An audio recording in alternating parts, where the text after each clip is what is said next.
예배에 참여하신 여러분들에게 주님의 크신 은혜가 함께하기를 바랍니다. 자, 우리가 룻기 공부한 지 벌써 여러 시간이 지났네요. 오늘 3장 좀 마무리 지어보도록 하겠습니다.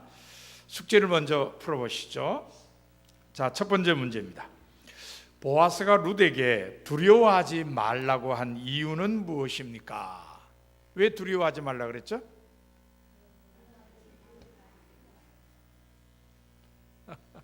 자, 조금 정확하게 하면은 네 말대로 행한다는 얘기는 룻의 요구를 들어줄 것이기 때문이라는 겁니다.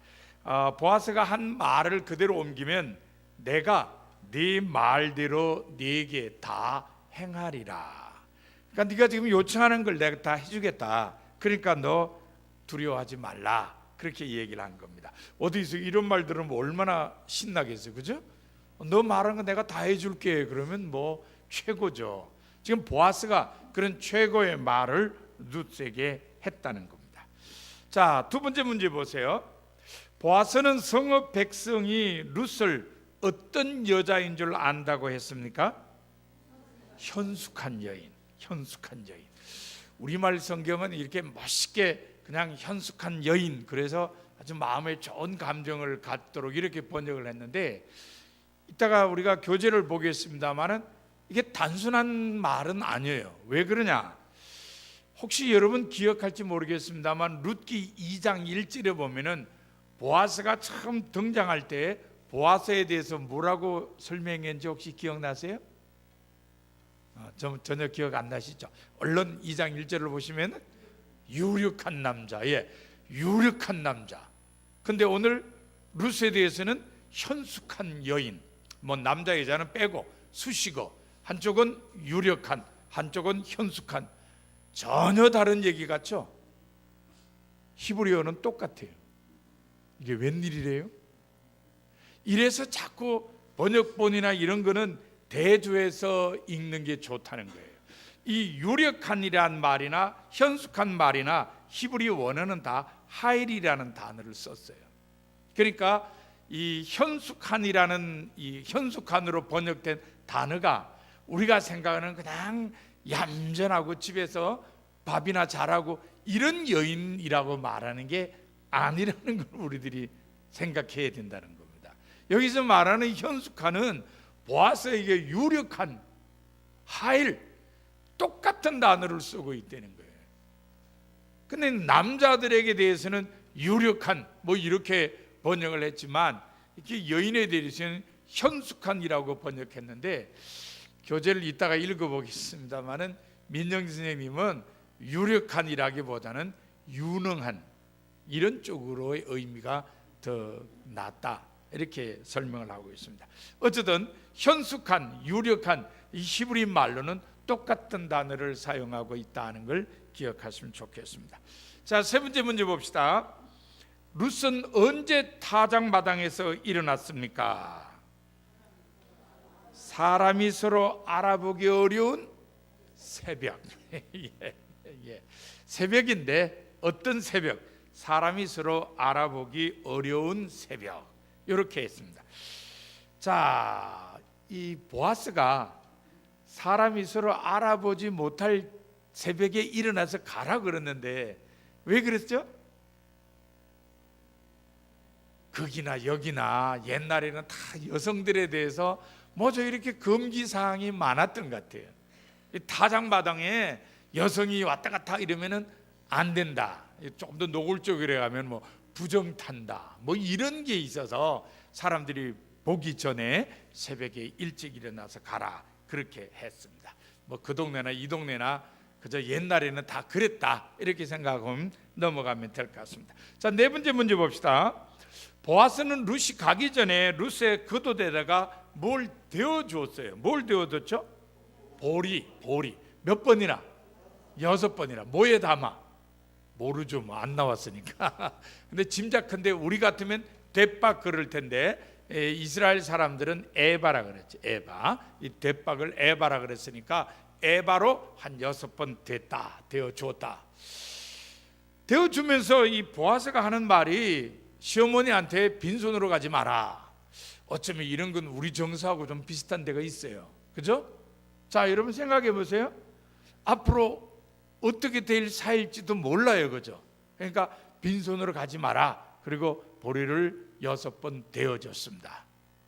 자, 앞으로 나오미하고 새로운 관계가 될 수도 있다는 걸 생각하면서 빈손으로 가지 마라 이렇게 말을 하고 이렇게 6번이나 에바로 되어서 줍니다. 이걸 가만히 생각해 보면은 이제 나오미와 룻의 그 어려움, 정말 건건히 살아가는 이 삶에 대한 걱정, 이거는 이제 제가 해결하겠습니다 하는 그런 의미도 여기에 담겨져 있다는 걸 우리 보게 되는 겁니다. 이따 우리 교재를 통해서 다시 한번 자세히 살펴보겠습니다. 자, 마지막 문제 봅시다. 5번입니다. 룻의 말을 다 듣고 난 후에 나오미는 룻에게 어떻게 하라고 하였습니까? 가만 앉아 있으라 그랬습니다. 예, 가만 앉아 있으라 그랬어요. 기다리라는 말이죠, 그죠? 가만히 앉아 있으라 그랬습니다. 이거는 사실 보아스가 뛰어다니면서 일을 하니까 너는 그냥 조용히 앉아서 어떻게 되는지를 기다리자. 사실 우리가 살아가면서 이 기다림의 시간이 우리에게 필요할 때가 많습니다. 우리가 나서서 뭘 다 하려고 하는 것보다는 되어지기를 기다리고 때로는 하나님께서 하실 때를 기다릴 줄 아는 지혜도 우리에게 있어야 됩니다. 사람이 너무 조급하다 보면은 하나님께서 역사하실 때를 기다리지 못할 때가 많아요. 하나님께서는 일하시는데 내가 그냥 급해가지고, 내가 급하다고 해서 뭐 일이 빨리 되는 것도 아닌데, 지금 나오미가 그런 거예요. 역시 삶을 오래 살아온 사람답게 보아스가 일을 다 알아서 처리하니까 너는 그냥 가만히 앉아 있으라. 뭐 그런 단어가 나오지 않았지만 너는 가만히 앉아서 기다려라. 그런 뜻으로 나오미가 말을 했습니다. 자, 오늘 교재를 한번 봅시다. 제10과 한밤 지새우고, 이게 무슨 유행가 가사 같습니다만은 오늘 본문이 타작마당에서 보아스와 룻이 밤을 지새운 이야기이기 때문에 그렇게 나왔습니다. 자, 우리가 지난 시간 마지막 공부했던 것 잠깐 생각해 보면요, 보아스가 잠을 잤는데, 잠이 들었는데, 그죠? 뭐 죄송합니다만 한 잔 걸쳤다고 생각하면 되죠, 그죠? 아유, 자기네 밭에서 추수하는데 얼마나 기분 좋겠어요. 그래서 일꾼들한테 한 잔 받아라 뭐 이래가면서 포도주를 마셨을 거 아니냐, 이런 생각을 해볼 수 있습니다. 그리고는 그냥 잠에 골아 떨어졌는데 한밤중에 일어나 봤더니 누가 옆에 어떤 여자가 자고 있는 거예요. 그래서 누구냐 그렇게 물었습니다. 그랬더니 룻이, 자기가 룻이라고 이야기를 하고 보아스에게 옷자락으로 자기를 덮어달라고 했습니다. 지난 시간에 설명한 대로 남자의 옷으로 여자를 덮어주는 것은 결혼을 암시하는 거다. 그래서 룻이 지금 보아스에게 결혼 요청을 하는 거다 하는 걸 설명을 했습니다. 그리고 난 다음에 보아스가 룻의 사랑, 헤세드, 가족에 대한 성실성을 칭찬한 것까지 우리가 보았습니다. 자, 여기까지는 좋아요. 잘 진행이 됐습니다. 그러나 여기까지 진행되는 동안에 룻의 마음이 어떠했겠는가를 한번 상상해 봅시다. 룻의 마음이 어땠을까요?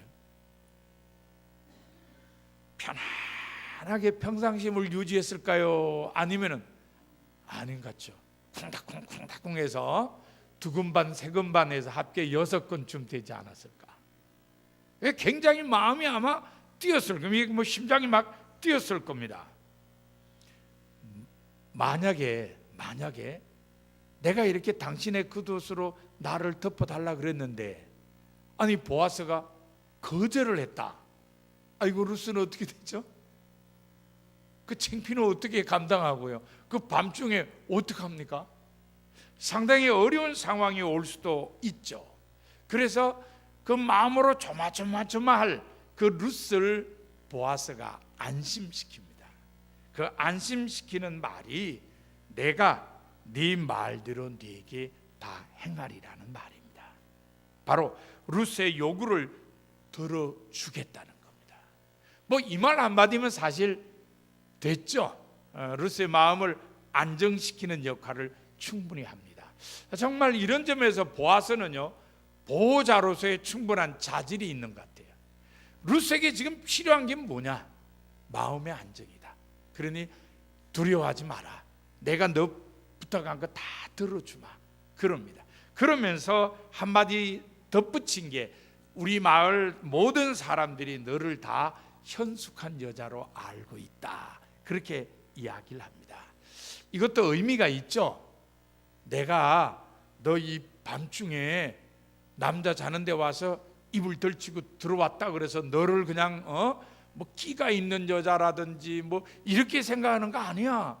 이 성 모든 사람들이 너를 현숙한 여인으로 생각한다. 이 말로 우리가 이해를 해볼 수 있습니다. 요거는 누가 이렇게 생각했느냐? 번역하는 사람. 번역하는 사람. 현숙한 여인 이렇게 번역해가지고 보아스가 밤중에 그는 남자 자는데 들어왔다고 해서 보아스가 오해하지 않고 내가 너 끼 있는 여자로 생각하지 않고 온 동네 사람들이 현숙한 여인이라 그러니까 나도 너를 현숙한 여인으로 안다 이렇게 말을 한 것으로 이해를 하도록 번역을 했습니다. 우리나라 번역가들이요. 근데 실제로는 앞서 말씀드린 대로 그렇지 않았다는 것을 우리가 조금 이따가 살펴보도록 하겠습니다. 그러나 이게 보아스가 룻에게 걱정하지 마라. 내가 너 요구 다 들어주겠다 했지만은 문제가 하나 남아있죠. 그 문제가 뭡니까? 보아스보다 더 가까운 친족이 있다는 것 때문입니다. 그래서 보아스가 룻에게 설명을 합니다. 넌 당신 남편 가족들 가운데 나보다 더 가까운 친족이 있다. 율법에 의하면 그러면 그 사람이 친족 의무를 수행하는 사람이다. 만약에 그 사람이 자기가 그 의무를 수행하겠다 그러면 나는 우선순위에서 밀릴 수밖에 없다. 그러니 너 오늘 여기서 밤새우고 내일 내가 그 사람 만나서 얘기를 나누고 합의 보는 것을 지켜보라. 그렇게 이야기를 합니다. 그러니까 지금 보아스로서는 분명하게 얘기를 하는 겁니다. 나보다 더 가까운 친족이 있다. 그래서 그 친족이 의무를 감당한다 그러면은 나는 우선순위에서 밀린다. 근데 그 사람이 의무를 감당하지 않는다 그러면은 내가 네가 원하는 모든 걸 다 해주겠다. 그러면서 아침이 될 때까지 자기 곁에 누워 있으라 그럽니다. 그러나 사람들이 여인이 여기 다녀갔다는 걸 알면 안 되니까 사람들이 서로 알아보기 전에 너는 떠나야 된다. 그렇게 일러 주었습니다. 떠나기 전에 보아스가 룻에게 거듭펴라 그래서 보리를 6번 대어줍니다. 근데 재미난 건요, 보아스가 이렇게 보리를 대어주고 난 다음에 누가 먼저 사라졌느냐? 보아스가 먼저 사라져요. 그 우리가 생각할 때는 룻에게 그렇게 6번 대어서 줬으면은 잘 가요 그러고 뭐 이렇게 빠이빠이 이러고 있어야 되는데 아니에요. 오늘 본문에 보면은 그냥 보아스가 먼저 마을 속으로 들어가 버려요. 그러니까 보아스가 들어가니까 룻도 집으로 향하게 되는 거죠. 어쨌든 이 장면에서 보아스는 굉장히 어떤 그 충격을 받지만 그 충격은 무슨 그냥 단순한 놀라움이 아니라 기쁨의 충격이죠. 룻이 나를 찾아왔구나. 룻이 나를 찾아와서 도와달라고 하는구나. 이 고엘롯의 의무를 감당해 달라고 다른 사람이 아닌 나를 찾아왔구나. 나에게 이 친족 의무 수행자로서의 역할을 할 수 있도록 기회를 주는구나. 그러면서 기뻐했습니다. 얼마나 기뻤는지 말이 그냥 속사포처럼 막 나왔는데 룻은 몇 마디 했어요? 생각 안 해보셨죠? 룻은 한마디도 안 했어요. 그냥 보아스만 계속 말을 하고 룻은 그냥 보아스가 시키는 대로만 했을 뿐입니다.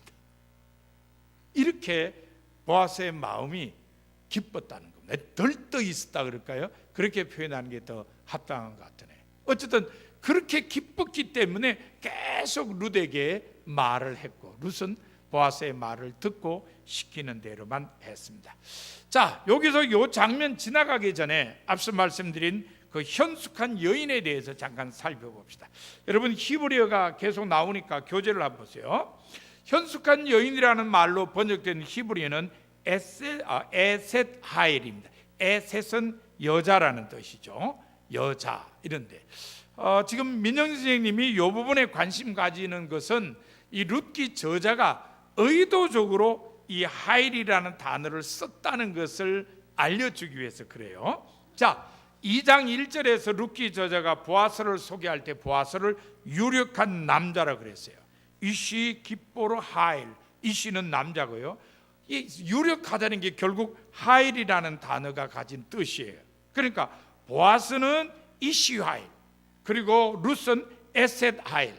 남자 여자 빼뿌리면 중요한다는 하일이라는 거예요. 둘 다 하일의 사람이라는 겁니다. 그러니까 이거는 성서 저자가 룻기 저자가 이걸 써내려갈 때 의도적으로 똑같은 단어를 사용했다는 게 민영진 선생님의 생각입니다. 그러니까 룻기 저자는 아예 처음부터 이 두 사람을 짝으로 생각하고 이 두 사람에 대한 설명도 이렇게 똑같은 단어를 쓰고 있다는 것입니다. 하일이라는 말이 원래 갖고 있는 말은 힘센 이런 뜻입니다. 근데 이걸 남자들에게 쓸 때는 유력하다. 근데 여자에게 지금 현숙하다고 번역을 했는데 현숙하다는 번역이 별로 그렇게 좋지 않다는 게 민영진 선생님의 생각입니다. 왜냐하면은 잠언 31장 10절에서 31절에 보면은 현숙한 여인에 대한 설명이 쫙 나와요. 그런데 거기 현숙한 여인에 대한 설명이 보면요, 이 여인 때문에 집안이 궁핍하지 않아요. 집안의 간의 공업을 일으켜요. 무역도 해요. 집안 일꾼들에게 업무도 분담시켜요. 부동산 매매도 직접 해요. 가난한 사람들에게 베풀어 줘요. 몸도 튼튼해요. 매사에 자신감이 있어요. 위엄이 있어요. 덕담이나 지혜의 말도 아주 잘해요. 누가 이런 여인을 현숙한 여인이라 그래요? 유능한 여인이라 그러지. 그렇죠? 그러니까 남자는 유력하다 그러면은 여인은 유능하다 이렇게 이야기를 하는 게 좋을 것 같아요. 그러니까 룻에 대해서도 룻도 역시 유능한 여인이다 하는 게 이제 그 마을 사람들의 생각이었다는 겁니다. 그런데 우리는 룻은 얌전하다, 현숙하다. 그래서 절대로 남자 자는 데 와서 입을 덜치고 들어갈 여자 아니다, 이런 어떤 마음을 갖도록 지금 번역을 해놨습니다. 그래서 민현 선생님이 좋은 번역은 아니다 이렇게 지적을 하고 있는 겁니다. 차라리 남자한테 유력하다 그랬으면 여자는 유능하다 이렇게 번역하는 게 좋지 않느냐는 생각인 것입니다. 자, 어쨌든 그렇게 타작마당에서 보아스와 룻이 하룻밤을 지새웠습니다. 우리 권사님 중에 한 분이 목사님, 이 보아스에게 부인이 있었을까요, 없었을까요? 이렇게 질문하는데 있었을 것 같아요. 그러니까 우리 성경은 말을 안 해요. 있다 없다 말을 안 해요. 그러니까 룻기 저자가 말을 안 해. 여러분 룻기 읽으면서 보아스의 부인이 있다 없다 본 적 있어요? 없어요. 그러니까 룻기 저자가 이 이야기를 전개해 나가는 방식이 이래요. 사람들은 좀 궁금할 수도 있죠, 그죠? 보아스에게 부인이 있었는 거야, 없었는 거야? 그 룻기 저자는 사람들이 그런 걸 궁금해할 거다는 걸 분명히 알고 있을 텐데도 본문에서 얘기를 안 해요. 얘기를 안 합니다. 근데 이제 중동 지방에는 그 부인을 여러 명 좀 뒀거든요. 사실 우리 성경에도 보면 뭐 아브라함도 그냥 후처들 두고 뭐 그렇잖아요. 야곱은 그냥 부인 둘에다가 또 그냥 뭐 요 정도까지 뭐 다 이래서 뭐 어쨌든 뭐 남자들은 다다익선이라 그럴지 모르지만 어쨌든 뭐 부인들이 여럿 있었던 건 사실이에요. 근데 우리가 이 지형적으로 이렇게 조금 이해를 해야 될 게 중동이나 이런 데는요 전쟁이 자주 있었어요. 전쟁을 하면 누가 많이 죽어요? 남자들이 많이 죽어요. 그러니까 전쟁이 일어나면 남자들이 많이 죽으니까 남자 숫자는 적잖아요. 그러니까 어떻게 1대1로 짝이 안 맞는데, 그러니 뭐 남자 하나에 여성 한 4사람, 이슬람교 쪽에는 4명까지는 괜찮다 그러니까 그렇게 해서 홀로 사는 사람이 없도록 하는 거예요. 그러니까 이 보아스에게 부인이 있었느냐 없었냐는 이 룻기 저자가 볼 때는 중요하지 않아요. 있어도 괜찮고 없어도 괜찮아요. 그 시대 그 지역에서는. 그러니까 이 룻과 결혼하는 거에 대해서 부인이 있는데 또 결혼했느냐 아니면 부인이 없는데 결혼했느냐, 이런 거에 대해서는 룻기 저자는 전혀 문제 삼지 않아요. 다만 문제 삼는 건 이 대한민국 사람 같은 사람들이 늘 문제를 삼죠. 1대1로 살아야 되는데 이 부인이 있는데 또 들어가는 거 아니야? 뭐 이런 생각을 하게 되는 거죠. 그러나 그 시대 그쪽 사람들은 그게 전혀 문제가 되지 않았다. 여러분, 이게 너무 먼 지역의 이야기라서 실감이 안 나시면요, 가까운 나라 일본의 역사를 한번 여러분들이 살펴보세요. 혹시 일본 역사책 어디 있으면, 번역된 거 있으면 한번 읽어보세요. 일본 사람들은요 전 국민의 절반이 혈액형이 똑같아요. 절반이요. 그래서 일본에 가서 절대로 혈액형 물으면 안 된대요. 뭐 절반이 같은 형이니까 물으면 뭐 대부분 다 똑같은 게 나오니까. 그거 왜 그러냐? 일본 역사에도요 일본 안에서 자기들끼리 싸우고 죽이고 하는 일이 무지 많았다는 거예요. 근데 이 사람들은 남자들이 전쟁에 나가서 다 죽으면 안 되니까 20%의 남자는 남겨놨대요. 그래서 한 마을에서 10명이 싸우러 가면은 2명을 남겨놨다는 겁니다. 8명은 나가서 죽어도 할 수 없고, 이 남자 2명이 살아서 자식을 낳게 해야 된다는 거예요. 온 동네 여자들 모두. 그러니까 온 동네 여자들이 애 낳으면 혈액형은 이 남자 거 아니면 이 남자 거죠. 둘 중에 하나죠. 이렇게 됐다는 거예요. 그러니까 이런 것도 결국 전쟁 때문에 그런 일이 벌어진 거죠. 중동은 뭐 결혼을 해가지고 한 남자가 부인을 한 4명 뭐 이렇게 뒀다는 거고, 일본 같은 경우에는 결혼이 아니라 아예 그냥 이런 표현도 가끔 있죠. 시바지 대신에 시네리. 남자가 시네리 역할을 하는 거예요. 그렇게 해서 종족을 계속 이어갔다, 그런 이야기죠. 이런 걸 생각하면은 이제 이 보아스 같은 경우에도 부인이 있냐 없냐가 크게 중요한 건 아니다는 생각을 우리가 갖게 됩니다. 어쨌든 보아스가 밤을 새우고 이제 시어머니 나오미에게로 돌아왔습니다.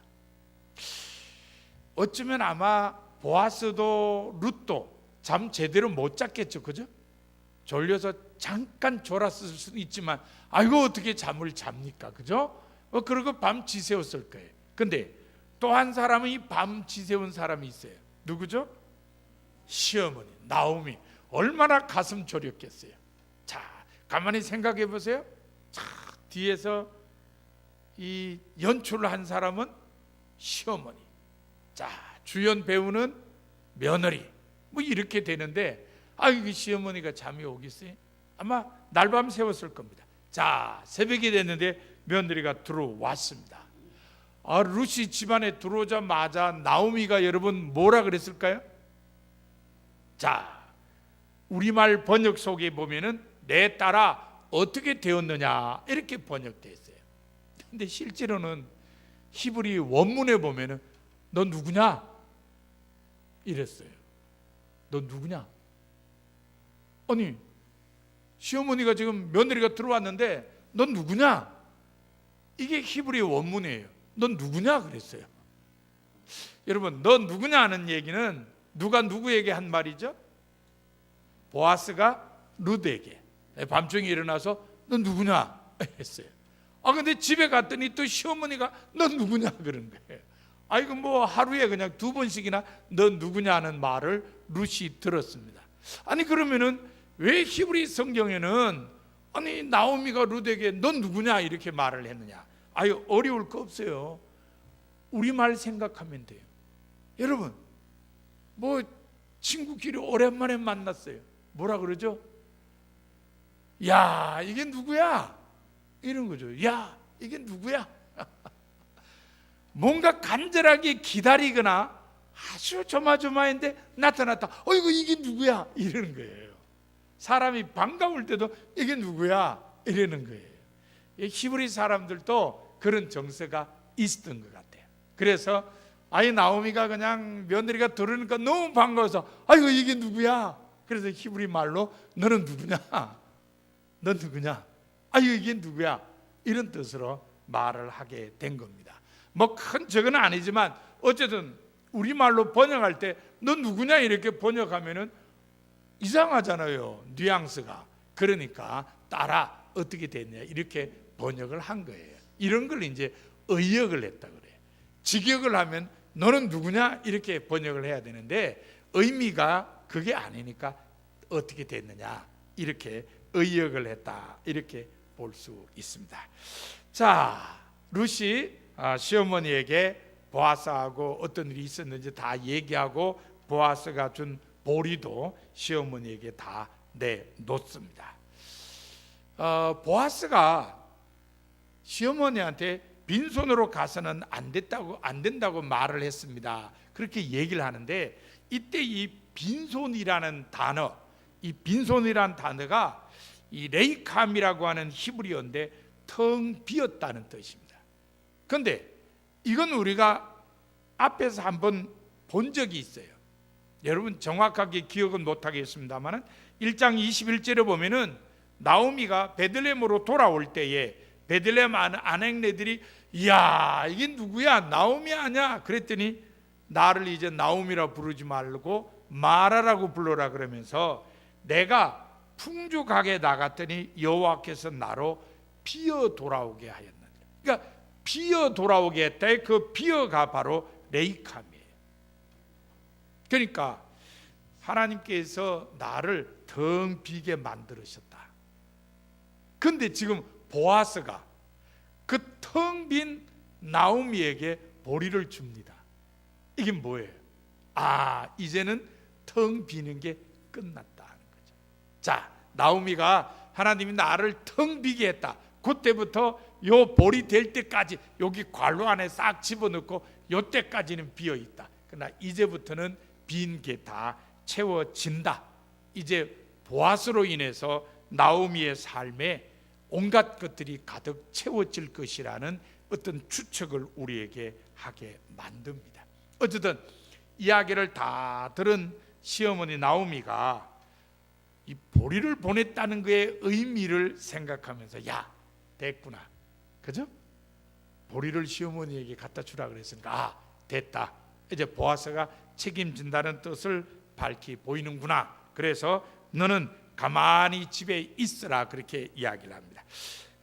집에 들어앉아 있으라고 할 때 야사브라는 단어를 썼는데 이게 2장 마지막에도 룻이 그의 시어머니와 함께 거주하니라 이렇게 끝났거든요. 그러니까 2장과 3장이 모두 야삽으로 끝난다. 그러니까 앉아서 기다리는 걸로 끝난다 하는 것을 우리가 알 수 있습니다. 자, 시어머니 나오미와 며느리 룻은 그냥 앉아서 기다리기만 하면 돼요. 근데 누가 일해요? 보아스가 일을 하죠. 보아스가 룻과 결혼할지 여부를 그 제일 가까운 친족을 만나서 결판을 냅니다. 근데 나오미가 뭐라고 하냐면 오늘 일 끝낼 거다. 그러니까 보아스가 그냥 오래 끌지 않을 거다. 오늘 무슨 결과가 나올 거다. 우리가 기다려보자. 그렇게 이야기를 합니다. 자, 여러분, 일은 지금 보아스가 합니다. 뛰어다니는 건 보아스예요. 우리가 다음 시간에 보면은 이제 뭐 성문에서 사람 만나고 하는 일들이 이제 있게 됩니다.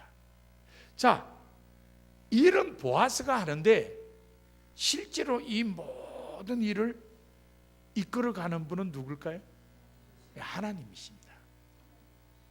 보이지 않아요. 성서 저자가 한 번도 이렇게 표현을 하지 않아요.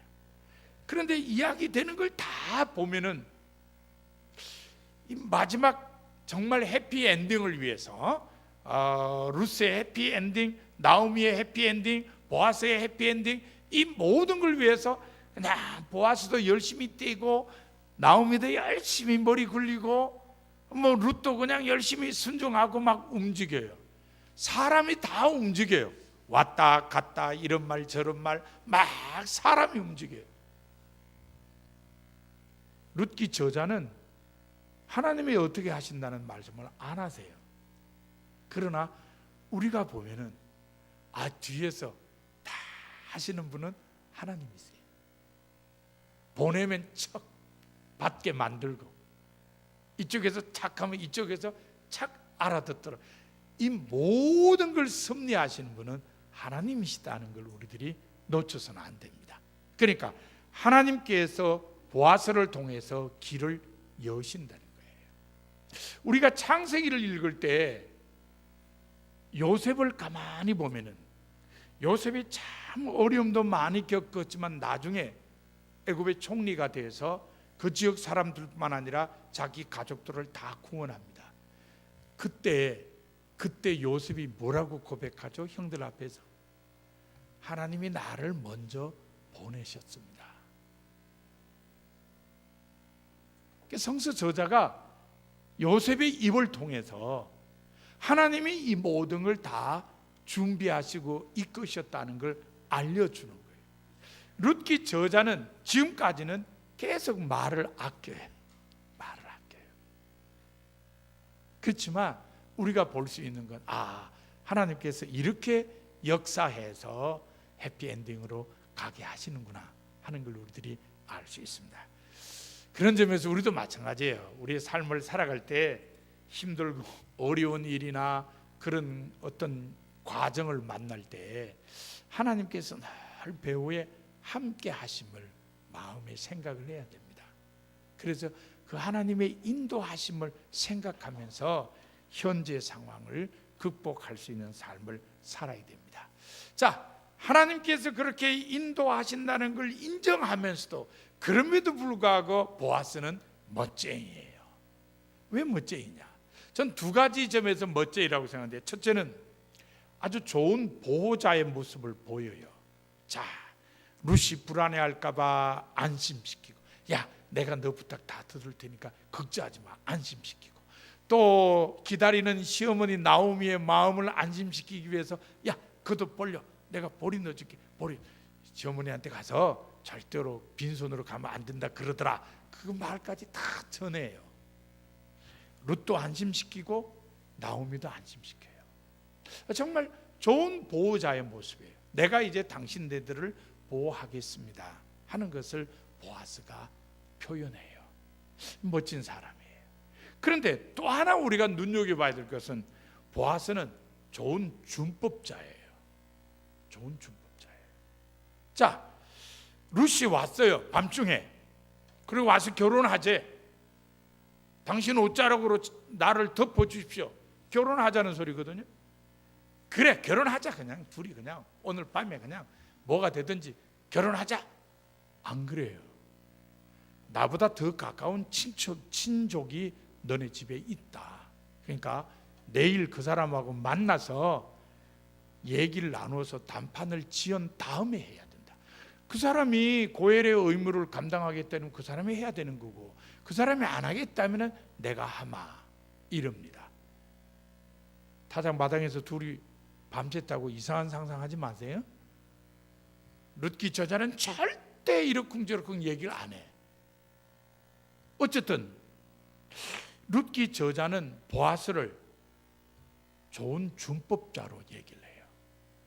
사실 우리가 이 땅에 살아가면서 절차가 중요할 때가 많아요. 결과도 중요하지만 과정이 중요하게 여겨질 때가 참 많아요. 자, 여러분, 야곱의 딸이 세겜 동네에 구경 갔다가 아에게 큰 일을 당했어요. 그러니까 추장 아들이 이게 야곱의 딸을 강간해 놓고는 그 다음에 뭐라 그랬어요? 결혼하지. 순서가 바뀐 거죠. 절차가 무시된 거예요. 나중에 그 마을 남자들 다 죽어요. 야곱의 아들에 의해서. 그러니까 정말 사랑하면은 먼저 결혼 요청을 하고 그 다음에 결혼해도 되는데 일부터 저지르고 결혼하자고 찾아오니까 야곱의 아들들이 아니 우리 누이가 무슨 몸 파는 여자냐고 노발대발해가지고 결국 다 죽이고 그 남자들만 죽였나요? 야곱의 식구들도 그 세겜을 떠나야만 했죠. 이게 다 절차를 무시한 까닭에 온 일이라는 겁니다. 이런 점에서 보아스가 멋있는 사람이다. 이렇게 절차를 잘 밟아가는 훌륭한 사람이었다는 걸 우리들이 보게 됩니다. 하나님께서 이 훌륭한 사람 보아스를 통해서 나오미와 룻의 앞날을 열어간다는 것을 우리는 볼 수가 있습니다. 여러분에게도 하나님의 이런 은혜가 함께해서 삶을 살아가면서 늘 하나님의 은혜 가운데 밝은 미래를 향해 나가게 되시기를 바랍니다. 기도하겠습니다.